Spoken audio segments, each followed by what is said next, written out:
আসসালামু আলাইকুম প্রিয় বন্ধুরা, কেমন আছো? আশা করি সকলে ভালো আছো। নিয়ে এলাম আরেকটা নতুন রেসিপি, পোস্ত পাবদা। তো এই রেসিপিটি যারা এখনও খাওনি অবশ্যই মিস করে গেছো। আজকের রেসিপিটা শুধু তোমাদের জন্য, যারা এই রেসিপিটি এখন পর্যন্ত ট্রাই করোনি। আশা করতেছি আজকের এই রেসিপিটা তোমাদেরকে খুব খুব ভালো লাগবে। আর চলো, আজকের এই রেসিপিটি অবশ্যই তোমাদের দেখাবো, তোমাদের শেয়ার করব। তো ওয়েলকাম ব্যাক মাই চ্যানেল রত্নেস কিচেন লাইফস্টাইলে আপনাদের সুস্বাগতম। তো আমি এখানে পাবদা মাছ নিয়েছি, পাবদা মাছগুলো পরিষ্কার করে রেখেছি।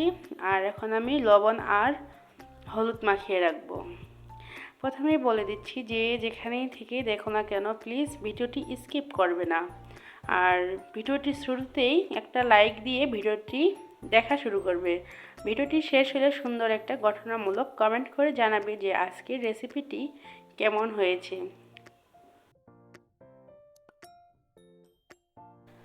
তো ভালো করে যখন ম্যারিনেট করা হয়ে যাবে, এদিকে ম্যারিনেট করে রেখে দেবো 5 মিনিটের মতো। ততক্ষণে আমি এখানে কড়াইয়ে তেল দিয়ে দিব। কড়াইয়ের তেলটা একটু হিট হোক। তো এদিকে আমি নিয়েছি উপকরণগুলো: ছিমের বিচি, পেঁয়াজ কুচি, রসুন জিরা বাটা, পোস্ত বাটা, কাঁচামরিচ কুচি, এগুলো নিয়ে রেখে দিয়েছি। আর টমেটো আছে সাইডে, ওটা দেখানো হয়নি আসলে। তো আমি এখন মাছগুলো সব ভেজে নেব। পাবদা মাছটা কিন্তু অনেক নরম হয়, সফট হয়। তো খুব সাবধানেই এই মাছটা কিন্তু ভাজতে হবে।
সবগুলা মাছ ভাজা কমপ্লিট হয়ে গেছে, দেখতে পারতেছেন খুব সুন্দরভাবে সব মাছ হয়ে গেছে ভাজা। এখন আমি দিয়ে দিব পেঁয়াজ কুচি। পেঁয়াজগুলো আমি লাল লাল করে ভেজে নেব।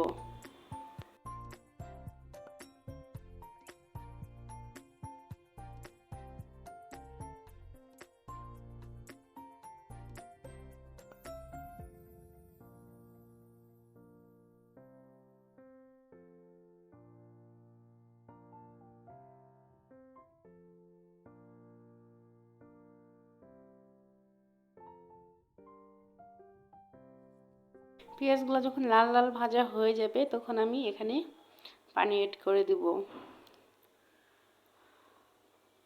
অল্প একটু পানি দিয়ে ভালো করে পেঁয়াজের সঙ্গে ভালো করে মিশিয়ে নিচ্ছি। তো যখন ভালো করে মিশিয়ে নেওয়া হয়ে যাবে তো একে একে এখানে উপকরণগুলো দিয়ে দিতে হবে। তো আমি প্রথমেই হলুদ গুঁড়ো দিয়ে দিলাম, লবণ পরিমাণ মতো, মরিচের গুঁড়ো দিয়ে ভালো করে একটু মিশিয়ে নিব পেঁয়াজটার সঙ্গে। দেখুন অনেকটাই কিন্তু মেশানো হয়ে গেছে, দেখে বুঝতে পারতেছেন কালারটা সুন্দর একটা চলে আসছে। তো এই টাইমে আমি কাঁচা মরিচগুলো দিয়ে দিলাম, আর কাঁচা মরিচগুলো দেওয়ার পরে এখানে আমি একটু মিশিয়ে নেব মশলাটার সঙ্গে।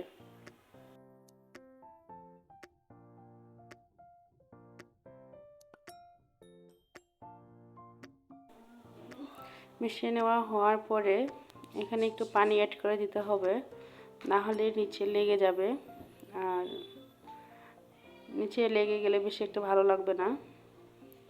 তো অল্প একটু আমি পানি দিয়ে মশলাটা অ্যাডজাস্ট করে নিব আর কি। এখন আমি দিয়ে দিলাম এখানে পোস্ত বাটাটা।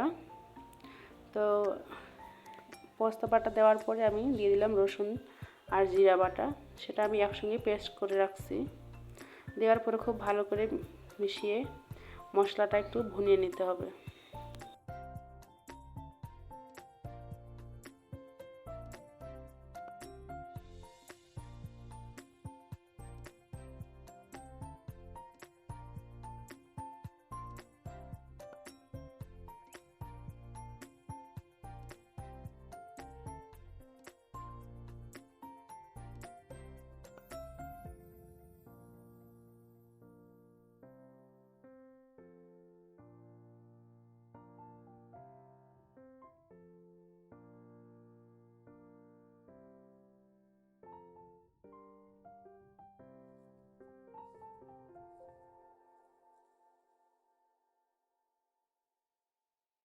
কিছুক্ষণ কষিয়ে নেওয়ার পরে এখন আমি টমেটো কুচি দিয়ে আর একটু কষিয়ে নেব।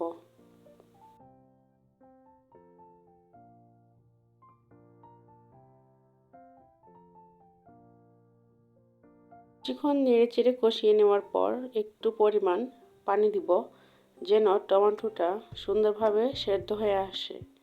তার জন্য অল্প একটু পানি দিয়ে একটু কষিয়ে নেব। কিছুক্ষণ ভালোভাবে মিশিয়ে নিলাম, মিশিয়ে নেওয়ার পরে ঢেকে দেব।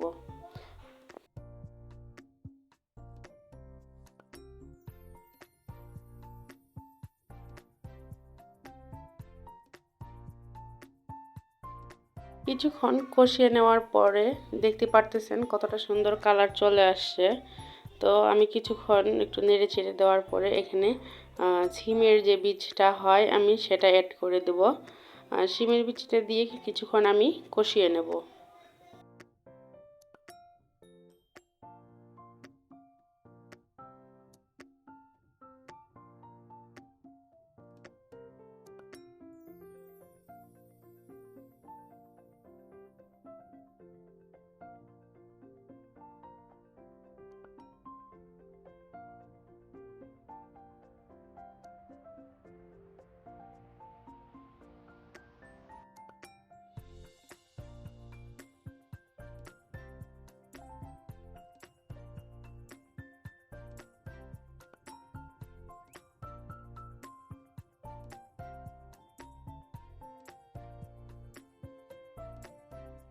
ভালোভাবে কষিয়ে নেওয়া হয়ে গেলে আমি আর অল্প একটু পানি দিয়ে কষিয়ে নেব, যেন শিমের বিচিটা একদম ভিতর থেকেই সফট হয়ে আসে।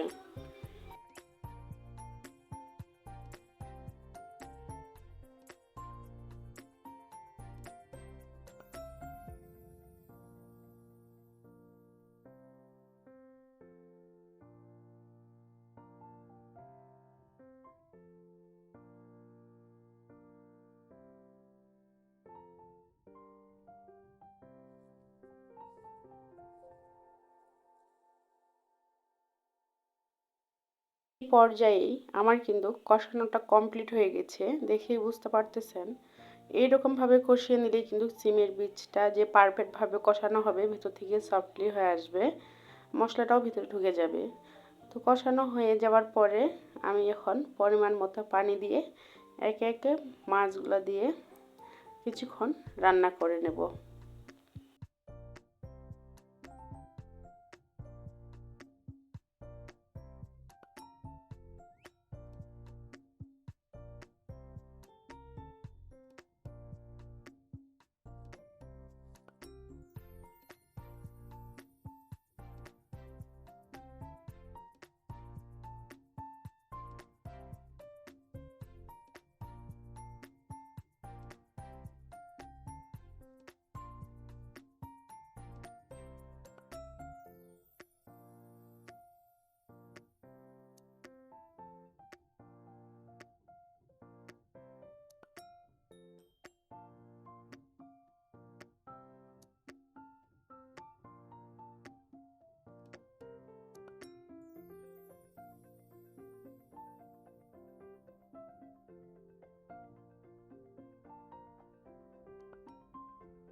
তো দেখুন কিছুক্ষণ পর চলে এলাম, আমার কিন্তু রান্না প্রায় কমপ্লিট। দেখে বুঝতে পারতেছেন আমার প্রিয় বন্ধুরা, দেশ ও দেশের বাইরে যে যেখান থেকে দেখেছো, যারা এখন পর্যন্ত লাইক কমেন্ট করোনি অবশ্যই একটা লাইক কমেন্ট করে দিবে। আজকের রেসিপিটি কেমন হয়েছে সুন্দরভাবে কমেন্ট করে বলবে।